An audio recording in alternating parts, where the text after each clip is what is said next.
Allez, salut à tous, j'espère que vous ça va. Pour ma part, ça va nickel. Aujourd'hui, je vais vous parler de cette ampoule à économie d'énergie, donc à LED. Euh, bon, c'est une E27, ça c'est le culot. Là, il y a le modèle, attention. Ça consomme 9 watts et 78 milliampères. Donc 78 milliampères, c'est pratiquement rien. Euh, Celle-ci, en fait, lorsque elle a fonctionné pendant au moins 3 4 mois, et puis après, bah, elle s'est mise à faire stroboscope, si vous voyez ce que je veux dire. Quand on allume quand on allume l'interrupteur, bah, l'ampoule elle fait que des flashs, donc elle est HS. Donc je vais prendre ma petite scie à métaux, je vais couper tout autour pour pouvoir l'ouvrir, et puis je reviens tout de suite une fois que c'est fait. Alors déjà, ce globe là c'était collé en fait, hein. Donc moi j'ai scié carrément. Ensuite ça nous donne ça. Donc là on remarque bien toutes les LED. Il y a tout autour. Les deux fils d'alimentation des LED. Voilà, j'ai trop zoomé. Voilà. Donc maintenant bah, je vais sortir la carte. Il y a un petit joint en silicone tout autour pour faire bien étanchéité. Pour pas que ça rentre dedans. Et pour bien que ça tienne. Donc je vais faire sauter ça, puis à tout de suite. Alors voilà, j'ai ouvert. Donc il y avait une patte qui était fixée sur tout le tour du culot là, au calavis. Donc c'était le fil blanc. Ici on a dans la gaine thermique une résistance que j'ai appelée R. Donc j'ai vérifié au multimètre, elle est bonne. Qui était reliée dans le petit trou. Et par le petit trou il y avait un petit morceau de ferraille ici au cul. Et la résistance était soudée dessus. Et j'ai trouvé tout de suite la panne. En fait, la soudure était mal faite et la pointe de la résistance touchée, elle faisait faux contact en fait. Et du coup, c'est pour ça que la lumière s'est mise à faire stroboscope. Donc le circuit, logiquement, tout est bon dessus. Donc après, on va le mettre en route hein, pour vérifier. Alors voici le dessous.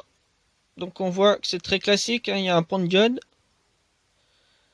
Celui qui est juste là en CMS il y a 4 pattes, 2 de chaque côté. Là ici on a de la résistance et condensateur CMS. Ici on a une diode CMS. Alors là c'est classique, on passe par une résistance, on a un condensateur de filtrage. Donc celui-là j'ai mis que c'était C1, parce que c'est écrit C1 sur la carte.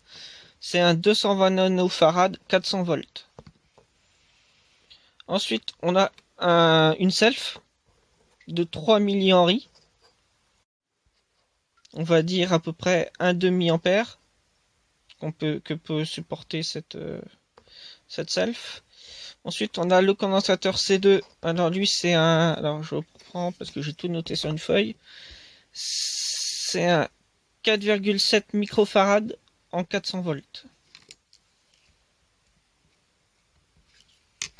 Donc c'est celui-ci. Après, on a une self ici encore de 3 millihenry. Sauf que cette self peut supporter un courant de 1 ampère. Donc beaucoup plus costaud. Sachant qu'on n'aura pas les 1 ampère qui vont passer dedans. Vu qu'on a 75 milliampères ici, on ne peut pas avoir 1 ampère là. Ici, on a un transistor. Donc, j'ai pas réussi... dans l'atelier, j'ai une très faible connexion. J'ai pas réussi à avoir le datasheet. Alors lui, c'est U1. C'est un 51 LP TO92. Donc, j'ai pas réussi à savoir à quoi... Logiquement, c'est un NPN. Mais dans le doute. Donc j'ai fait un petit schéma vite fait. Voilà. un petit schéma vite fait. Donc ma résistance R que je vous ai parlé, qui était dans la gaine thermique. Ensuite le pont de diode. Donc on est sur deux alternatifs ici. On a le moins ici relié, on va dire que c'est la masse, le GND.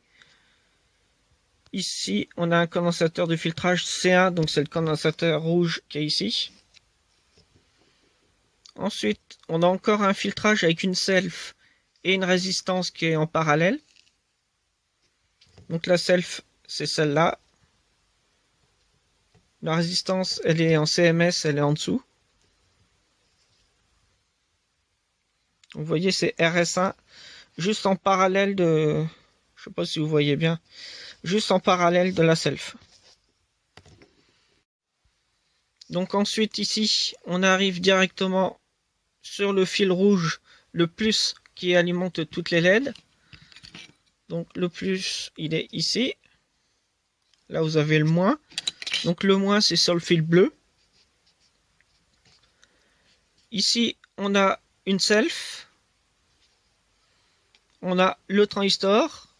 Et on relie à la masse par le biais de deux résistances CMS qui sont en parallèle. Donc si elles font...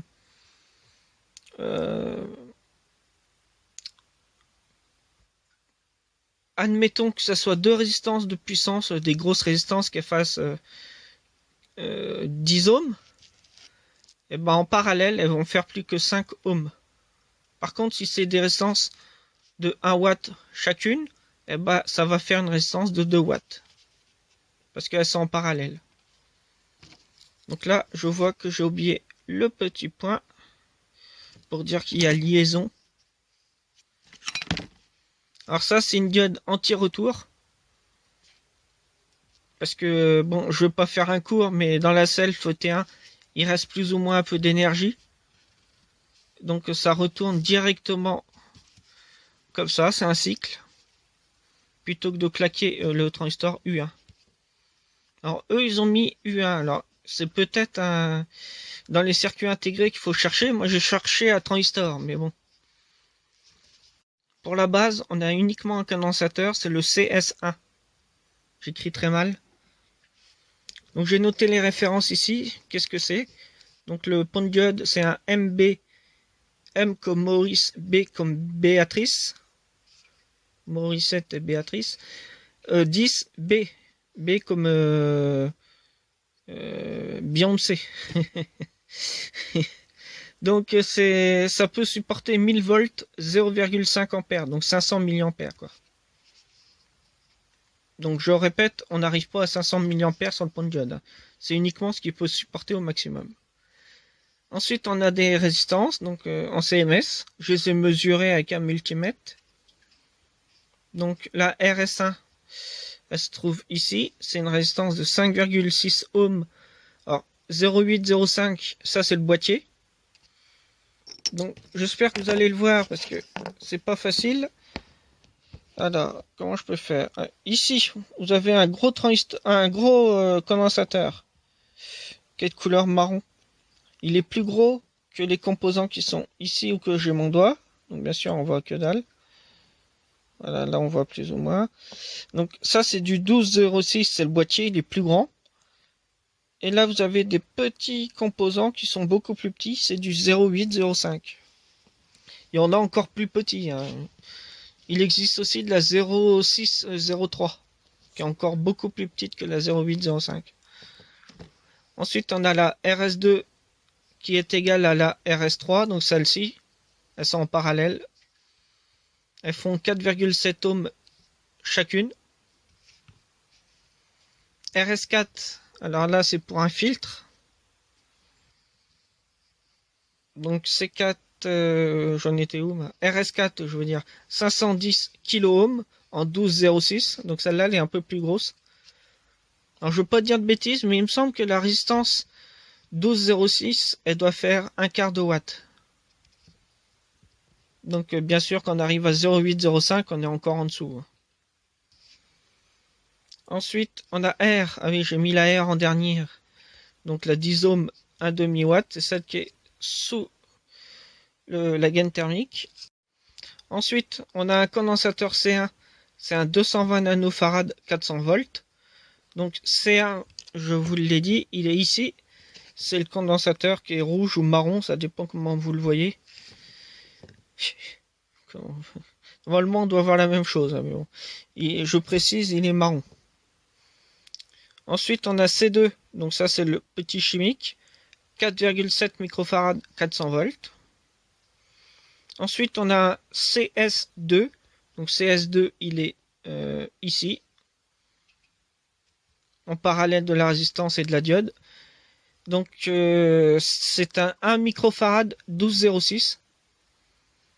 Donc 12,06, je le redis, c'est le boîtier. Donc c'est du 1 microfarad 50 volts normalement.